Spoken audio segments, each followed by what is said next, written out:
So after spotting at Schiphol, we decided to check out a place that we kept hearing about and reading about on the internet, the Aviation Megastore, which is right near the airport.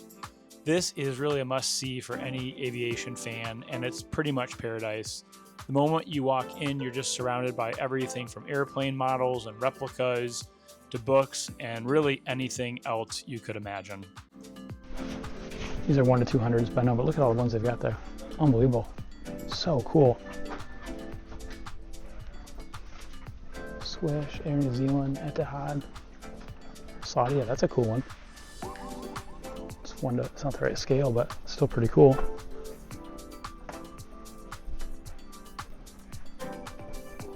Oh, these are pretty cool.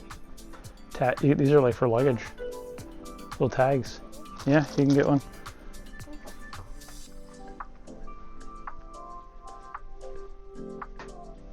Oh, this is cool too. Look at a clock that's like an airspeed indicator or an attitude indicator. Oh, Air Koryo, that's the North Korean one. Do you want one of those? Did you get a lanyard from KLM? Is it a lanyard or a belt? Belt. It's a belt? Where'd you get it?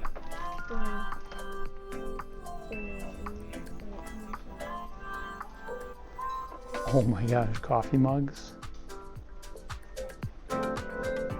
Okay.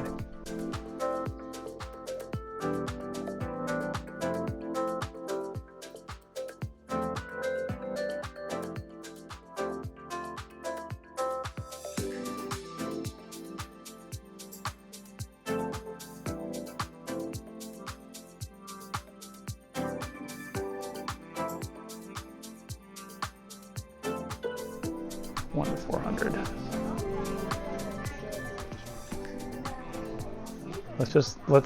Let's just look all around because there's so many here.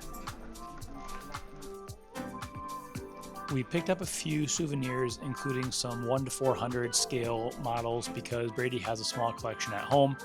If you ever find yourself near Amsterdam's Schiphol Airport and love aviation, this is a stop that you really don't want to miss.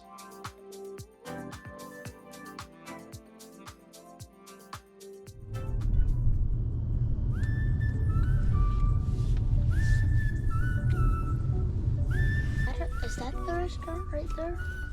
No, that's like a Chinese. It's a Chinese restaurant. Yeah, The Sea Palace. Yes.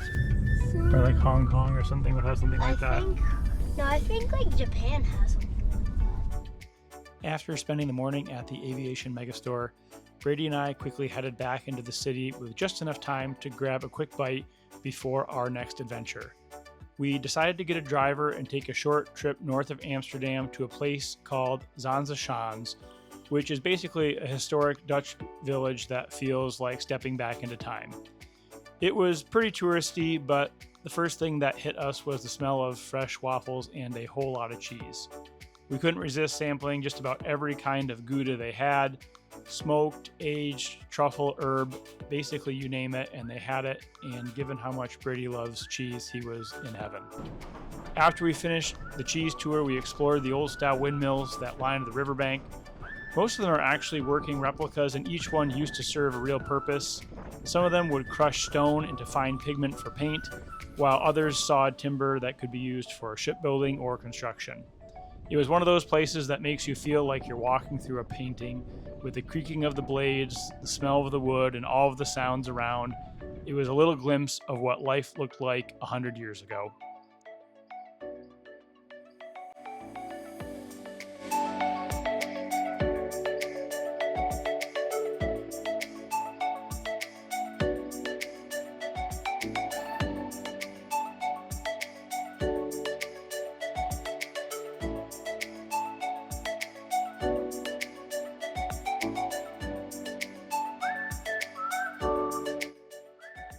We wandered through the pass for a while, soaking it all in. The smell of the sawdust and the sound of the sails turning overhead. At one of the old sawmills, we spotted a black cat lounging next to a pile of fresh sawdust, perfectly at home under the steady rhythm of the wind-powered blades above. Inside, there were detailed models and old schematics showing just how these incredible machines were built centuries ago. You could really see the craftsmanship in all of the massive wooden gears, the beams, everything fitted by hand and driven by nothing but the wind. It's the kind of place that makes history feel alive, not just something behind glass, but it was something that was really working and moving right in front of us.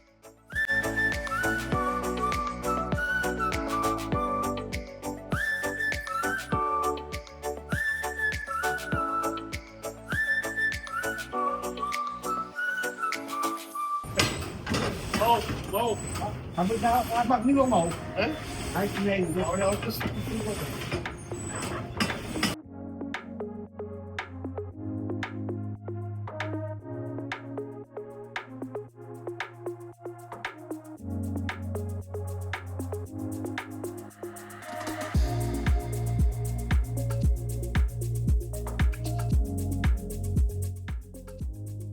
Once we wrapped up our time at the Windmills of Zaanse Schans, we headed over to Edam, which is a small, picture-perfect town close by. It's everything you imagine when you think of the Dutch countryside, including narrow canals lined with brick houses, cobblestone streets, and little bridges covered in flowers. It's quiet, charming, and feels a little bit frozen in time. On the day we were there happened to be an annual fair down in the historic town square.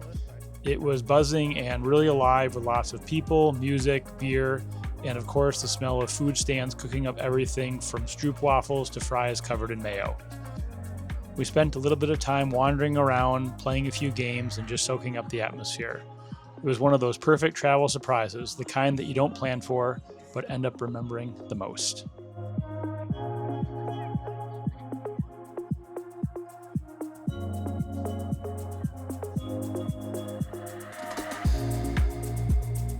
Thanks for watching, and remember to tune in next week as we finish our trip to Amsterdam and give some hints to our next travel adventure ahead.